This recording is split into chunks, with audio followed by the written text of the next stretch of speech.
Salut à toutes, salut à tous et bienvenue dans cette nouvelle vidéo sur la chaîne C'est mon avis. On se retrouve aujourd'hui pour un déballage de produits, un unboxing. Et aujourd'hui, on va déballer ensemble un smartphone franchement très alléchant. Je suis ravi, je suis très excité de déballer ce smartphone avec vous aujourd'hui. Puisque ça y est, la gamme Xiaomi Redmi Note 12 est enfin arrivée officiellement chez nous en Europe, en France. Ce ne sont pas des modèles chinois importés, ce sont vraiment des modèles qu'on peut trouver dans les magasins. Celui-ci, je l'ai acheté aujourd'hui chez Darty.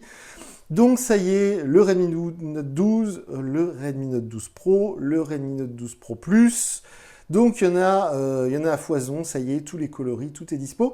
D'ailleurs, je fais une petite parenthèse pour dire que Xiaomi a vraiment évolué dans le bon sens, ils ont grandi dans le bon sens, parce que ce genre de lancement, c'est toujours très difficile pour une petite marque. Par exemple, la marque Realme, que j'apprécie beaucoup, du groupe BBK, donc OnePlus, Oppo, Vivo. Realme, justement, n'arrive pas à faire ce genre de lancement, c'est toujours assez chaotique. Les produits sont disponibles sur certains sites, pas sur d'autres, chez certains vendeurs, pas chez d'autres. Là, Xiaomi, ça y est, ils sont devenus très puissants, très gros, aussi gros quasiment que peut l'être justement un groupe comme BBK ou même un groupe comme Samsung. Ils ont des moyens, ils ont des distributeurs, et quand un téléphone sort à une date, c'était le 23 officiellement, le lancement de la gamme Redmi Note 12, et bien dès le lendemain, le 24, on trouve dans tous les magasins, Darty, Fnac, Boulanger, ce que vous voulez, la gamme, et donc ça fait plaisir. Donc je referme cette parenthèse. On a là le Redmi Note 12 Pro, évidemment il fait 5G, c'est un téléphone qui coûte 399 €, attention, il y a beaucoup de concurrence dans ces prix-là. On va avoir l'excellent Google Pixel 6a, on va avoir le Samsung A34 qui vient de sortir, on va avoir le Magic 5 Lite de chez Honor, il y a beaucoup de concurrence. Et le Poco X5 Pro que j'ai testé en début d'année, qui est proposé au même tarif à 10-20 € près. Et je pensais, par erreur d'ailleurs, j'ai dit des bêtises, j'en dis souvent, le Poco X5 Pro, je pensais que c'était le clone de ce Redmi Note 12 Pro. Eh ben, pas du tout. Il y a pas mal, j'allais dire il y a beaucoup, non, il y a pas mal de différences techniques. Et justement, c'est ça qui est intéressant, c'est que ça y est justement chez Xiaomi, dans le groupe Xiaomi, ils arrivent à faire des téléphones qui ne sont plus des concurrents, qui ne sont plus des clones avec juste deux marques différentes ou un design différent. Maintenant, ils arrivent à proposer de vraies différences techniques. Donc c'est assez intéressant. Alors celui-ci, malheureusement il n'est pas bleu magnifique comme sur la boîte, il est noir parce que c'était le seul coloris disponible tout de suite maintenant. Les autres fallait les commander et j'étais impatient de vous montrer ce magnifique Redmi Note 12 Pro. J'ai aussi acheté un Redmi Note 12 tout court qui sera déballé et testé sur la chaîne très bientôt. Donc la petite pochette qui va bien. Le smartphone en lui-même, on va le mettre de côté juste un instant, on va s'y intéresser juste après. Alors au niveau de la fiche technique, je tiens à vous prévenir que pour l'instant c'est très compliqué parce que en fait les sites sur lesquels d'habitude je me renseigne, par exemple GSM Arena, ce genre de choses, eh bien en fait ils sont envahis de fiches techniques pour les smartphones à destination du marché chinois. Et c'est souvent très difficile de différencier les uns et les autres, et souvent les fiches techniques ne sont pas les mêmes, donc c'est très difficile de savoir le vrai du faux. Donc j'espère que sous la vidéo, j'arriverai à vous mettre un lien qui vous propose une fiche technique, on va dire, véridique, véritable. Et justement, c'est pourquoi je fais ce métier entre guillemets, c'est pourquoi je déballe et je teste moi-même des smartphones pour vérifier pour vous la vérité, la réalité des choses, et d'ici quelques jours, je viendrai vous proposer, bien évidemment, comme d'habitude, une vidéo de test où je vous dirai si vraiment c'est un écran AMOLED 120 Hz, si vraiment c'est un processeur, on voit ici Mediatek Dimensity, etc., etc. Le chargeur est fourni, alors je sais que je vous casse les pieds avec ça, mais il y a quelques jours, j'ai testé le concurrent Samsung A34 qui coûte le même prix et qui n'a pas de chargeur fourni et qui en plus est limité à 20 watts en recharge, ce qui est absolument honteux. Là, on peut charger jusqu'à 67 watts et le chargeur est fourni, et un chargeur 67 watts, je peux vous dire que ça coûte bien 50 balles sur Amazon. Donc c'est un vrai beau cadeau que fait Xiaomi, donc c'est vraiment pas anecdotique du tout. Le câble USB-C qui est fourni et qui est bien sûr assez épais justement pour supporter la charge 67 watts.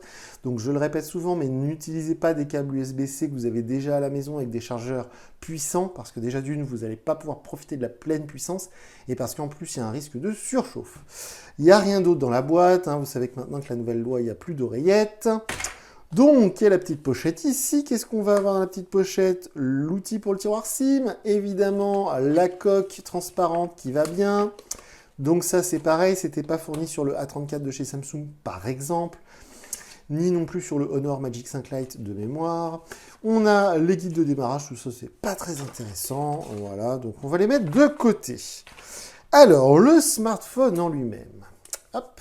Donc déjà, on voit que maintenant c'est du papier, parce qu'il y a une sorte de prise de conscience écologique.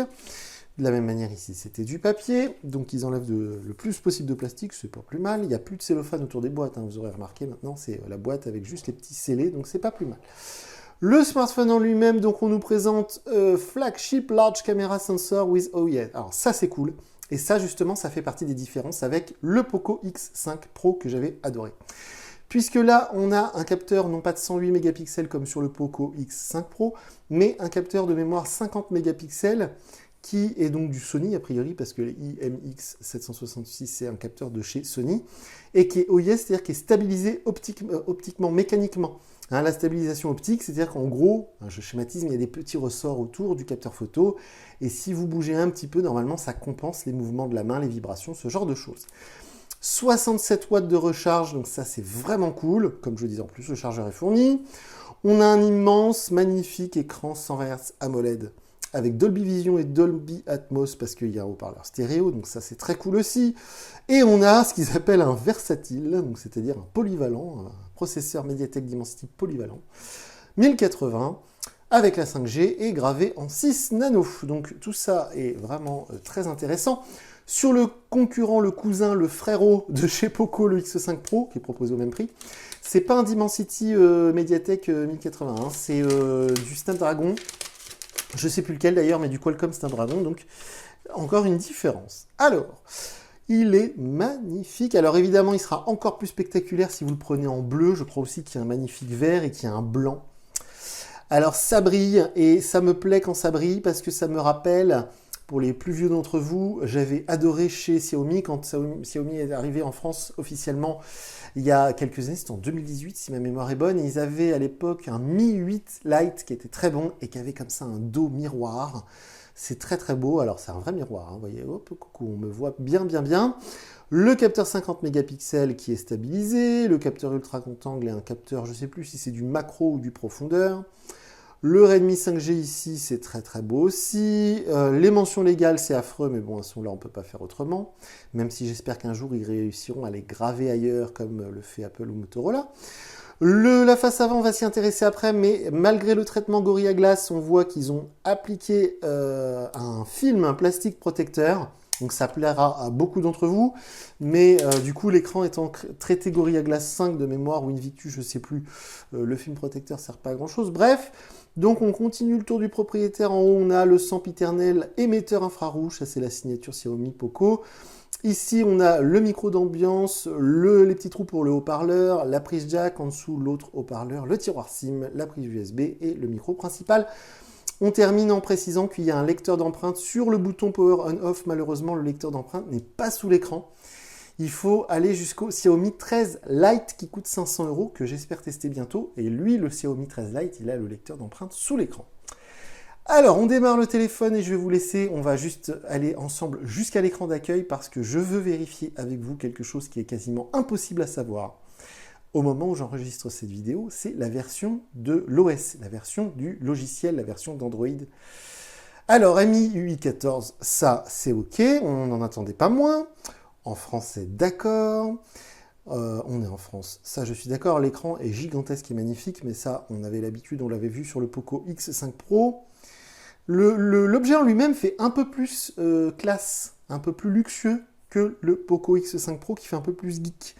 C'est drôle parce que même en main, on le ressent. Les matériaux ne sont pas les mêmes et le feeling n'est pas le même. On a presque des bordures d'écran symétriques, ce qui est vraiment très très beau avec ce petit poinçon pour la caméra. C'est franchement magnifique. Et quand on enlève la protection d'écran, l'écran il glisse. Le feeling est super agréable. Donc, je vous disais que je voulais vérifier avec vous avant de vous laisser la version d'Android qui équipe ce smartphone. Parce que je veux le tirer en application, voilà. Donc ça, MI UI 14, on est d'accord. Par contre, est-ce que c'est Android 12 ou est-ce que c'est Android 13? On va le vérifier tout de suite ensemble parce que ça, comme je vous disais, c'est quasiment impossible à savoir. Quand je dis que c'est impossible à savoir, c'est que certains sites disent Android 12, certains sites disent Android 13. Donc, voilà. Sachant que le téléphone est quand même sorti tardivement, hein. Tous les concurrents dans ces tarifs-là sont quasiment déjà sortis. Le Motorola Moto G73, le Samsung A34, le Honor Magic 5 Lite. Donc, tous les concurrents sont déjà sortis. Xiaomi a mis du temps. Comme je vous disais, c'est peut-être pas un mal parce qu'ils ont bien organisé les choses. Les téléphones sont disponibles, il n'y avait pas d'histoire de précommande. On peut les acheter tout de suite au prix convenu, au prix prévu. Mais du coup, j'espère qu'ils ont pris aussi du temps pour mettre des softwares, des versions d'Android à jour. Parce que malheureusement, Xiaomi, ils ont le même problème que Oppo, que Vivo, c'est qu'ils ont le marché chinois et le marché indien qui leur prend énormément de temps et d'énergie.